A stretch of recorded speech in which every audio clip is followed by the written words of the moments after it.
di Padang.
Bismillahirrahmanirrahim. Salam Elechem Bisem Yeshua HaMashiach. Teman-teman sekalian, pada kesempatan kali ini kita akan membahas mengenai intoleran yang terjadi di Republik Indonesia ini. Nah, teman-teman sekalian, dalam bulan Juli saja itu sudah sekitar 5 atau 6 terjadi kasus intoleran.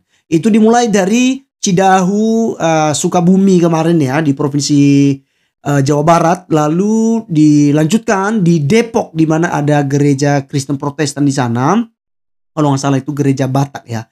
Itu sudah mengantongi izin IMB-nya, lalu masyarakat umat Islam ini ya, ini umat Islam itu mas kalian yang memang kelompok-kelompok lah, bukan semua umat Islam ya, kelompok itu mereka demo meminta supaya izinnya dicabut. Nah, kalau belum ada izin mereka tuntut izin. Kalau sudah ada izin mereka demo untuk cabut izinnya.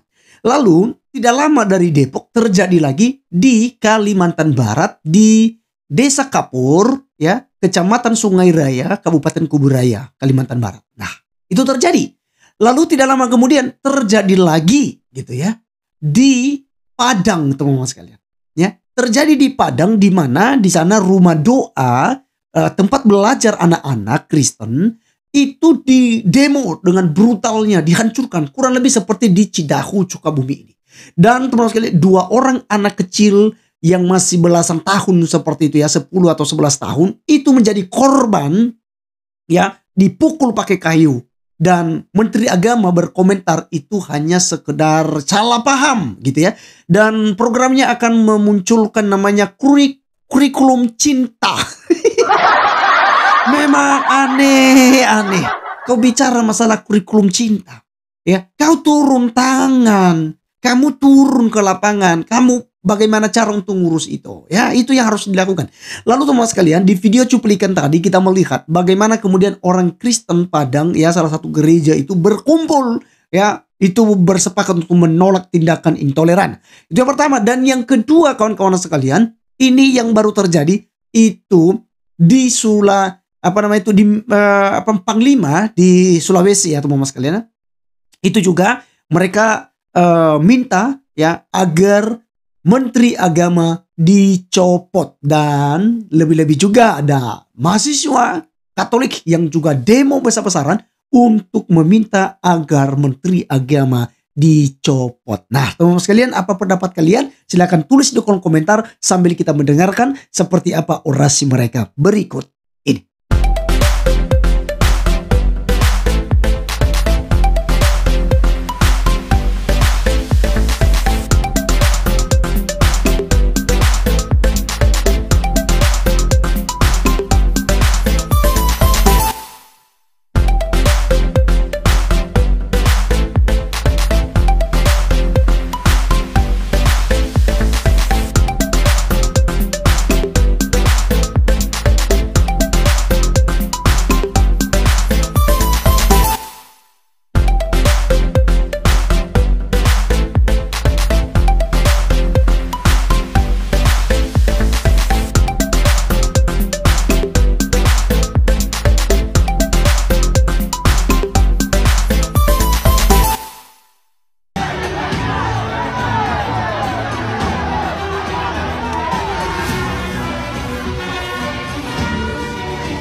semuanya. Sepakat?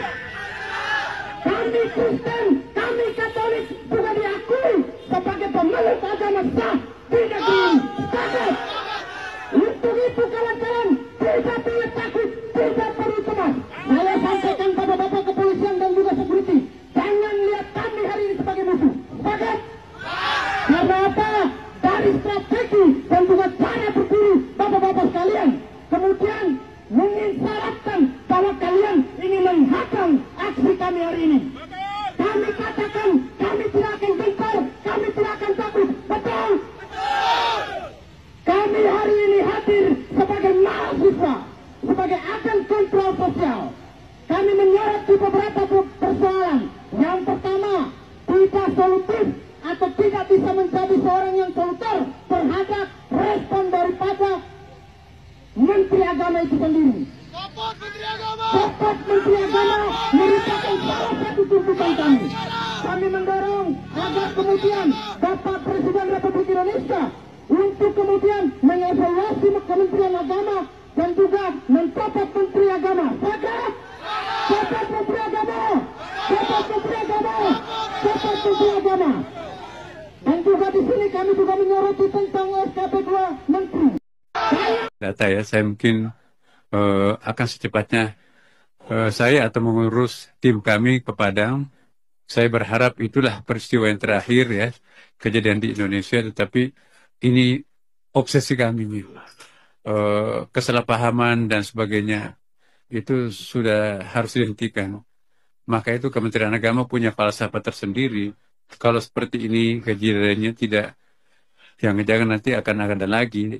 Maka itu kami selaku Menteri Agama mencari pendekatan lain dengan cara memperkenalkan kurikulum cinta.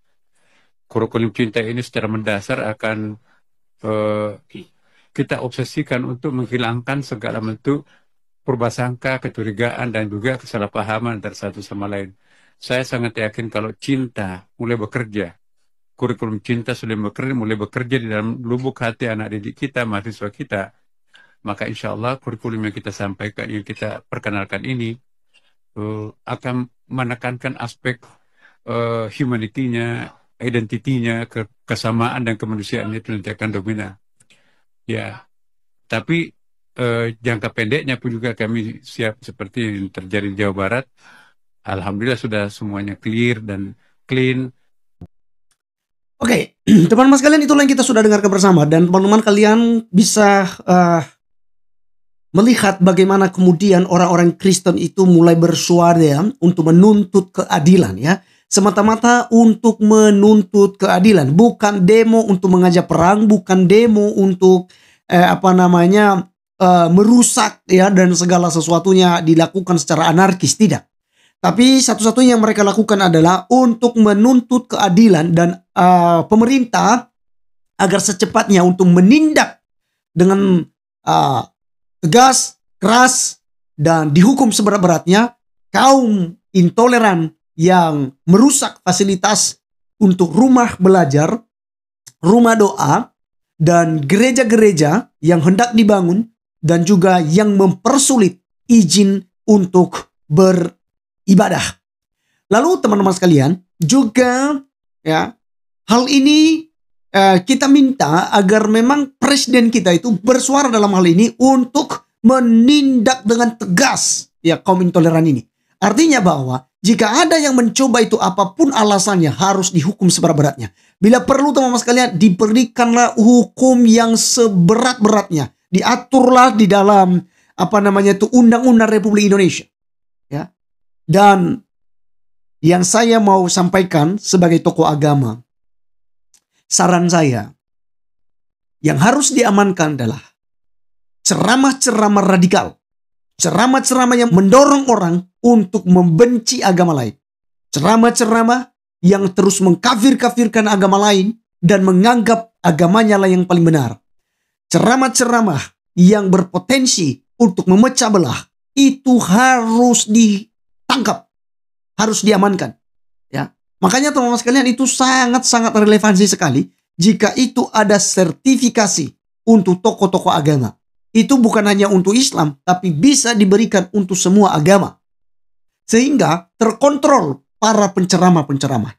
Karena teman-teman sekalian, di negara kita ini dianggap lazim dan dianggap sah dan biasa jika ada penceramah-penceramah yang berceramah tapi bukan membahas kitab sucinya, tapi dia membahas kitab suci agama lain.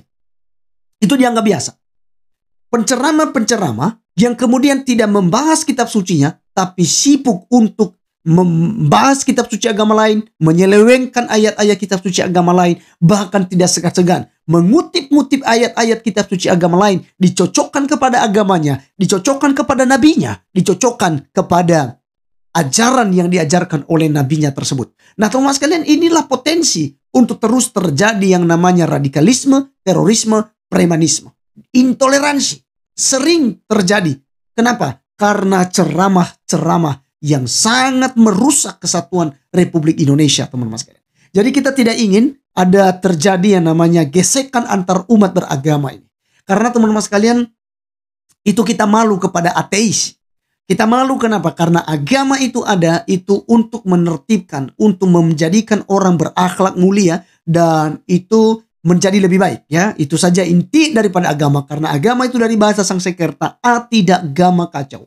Secara etimologi, agama tidak kacau. Nah, kalau kemudian orang-orang beragama justru buat kacau, kita malu dengan orang ateis yang mereka tidak mengenal Tuhan, tapi justru mereka aman, mereka adem-adem wae, mereka tidak buat kerusuhan, tidak buat demo, dan segala sesuatunya yang merusak dan merusak kesatuan Republik Indonesia ini. Nah teman-teman sekalian, apa komentar kalian terkait tentang copot Menteri Agama, copot Menteri Agama, copot Menteri Agama? Kalau saya secara pribadi setuju untuk dicopot Menteri Agama, sehingga diganti dengan orang yang memang punya andil, punya keberanian untuk melawan kaum intoleran yang ada. Silahkan tulis komentar teman-teman semua, sangat berarti di kolom komentar. Tuhan Yesus memberkati kita. Salam.